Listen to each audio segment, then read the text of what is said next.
Good morning সবাইকে। সবাই কেমন আছেন? সবার কি খবর? তো অন্য দিনের মতো আজকেও আমি পেঁপের পাতার রস খেয়ে নিলাম, সাথে অল্প মধু এবং আধা লিটার জল। তারপরে ভেজানো ছোলা রাখা ছিল। আমরা ডেইলি ছোলা ভেজাই। আমারটা আমি মানে ভেজানোটাই রেখে দিয়েছি। ওদের জন্য কিন্তু ভেজে দিলাম। ৩ জনের মধ্যে ২ জন আজকে স্কুল যাবে না। বড় ছেলে স্কুল যাবে, তাই ওর টিফিনে আমি ছোলা ভাজা দিয়ে দিলাম। তারপর ওর বাবা চলে গিয়েছে আধার কার্ডের জন্য একটা স্কুলে, সরকারি স্কুলে। মেয়েকে পাঠিয়েছি দোকানের উঠোন ঝাড় দিতে। ওর বাবা দোকানটা কিন্তু পরিষ্কার করেই গিয়েছে। বড়টা চলে গিয়েছে স্কুলে, আর ছোটটাকে বললাম একটু কল চালিয়ে দে, কালকে আমার ট্যাঙ্কির জল শেষ হয়ে গিয়েছে। কারণ সন্ধ্যাবেলায় ট্যাঙ্কিতে জল ভরিনি, বুঝতেও পারিনি শেষ হয়ে গিয়েছে।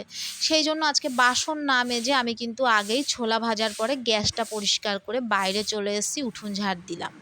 ঝাড় দিয়ে চলে আসলাম দোকানে। এখানে দোকান পরিষ্কার হয়ে গিয়েছে। মেয়ে দোকানের উঠোনটা ঝাড় দিয়ে দিল, ঠিক আমার মতো পরিষ্কার করেই কিন্তু ও ঝাড় দেয়। যখন করে তখন সমস্ত কিছুই কিন্তু পরিষ্কার করে করে। তো আমাদের এই বাজারটা আমি দেখিয়ে দিই একবার। আমাদের এখানে একটু দূরে দূরে দোকান আছে, মোটামুটি সব দোকানই কিন্তু একটু দূরে দূরে। বাজারটা অনেক ছোট। এখানে মঙ্গলবার এবং শনিবার কিন্তু হাট বাজার বসে। আর আমাদের বাড়ির সামনে রয়েছে একটা মহানিম গাছ, যার জন্য আমাদের বাড়ির সামনেটা কিন্তু বেশ ছায়া। বাড়ি বা দোকান যাই হোক, ঘরগুলো আমাদের পিছন দিকে। তো আমার দোকান আমি 10টায় খুলবো, দোকান এখনও বন্ধ। তারপরে আমি ঘরে ঢুকে আসলাম, দুটো বিছনা পরিষ্কার করে নিয়ে তারপরে ঘর ঝাড় দেবো বলে সমস্ত জিনিসপত্র মোছামুছি ঝাড়াঝুড়ো করছি। এদিকে আমি চা বসিয়ে এসছি, কারণ বেজে গেছে প্রায় 9:30 পৌনে 10টা। তারপরে চা খাওয়া হয়ে গিয়েছে। চলে আসলাম রান্নাঘরে, ট্যাঙ্কিতে জল ভরছে, কারেন্টও চলে এসছে।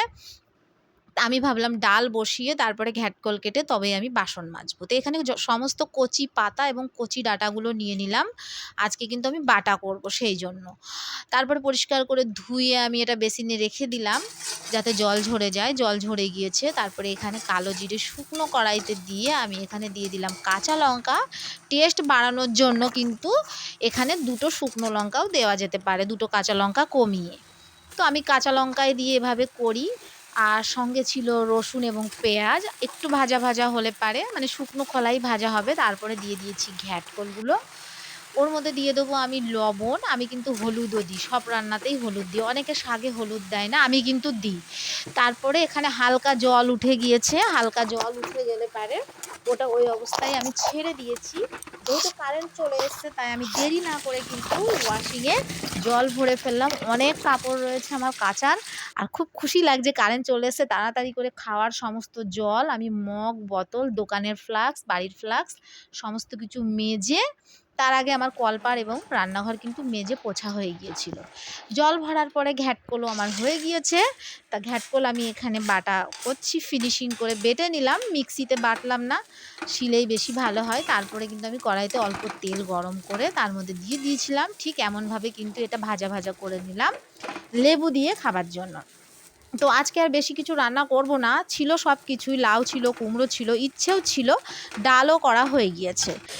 তারপরে আমি চলে গেলাম স্নান করতে। যখন ডাল ভাত ঘ্যাটকল হয়ে গিয়েছে তো ভাবলাম আজকে একটু ছোটোবেলার মতো স্নান করি। যদিও ছোটোবেলায় কিন্তু এভাবে স্নান করিনি, তখন নদী এবং পুকুরেই বেশি স্নান করেছি, আর মাঠে যে চেম্বারগুলো থাকতো।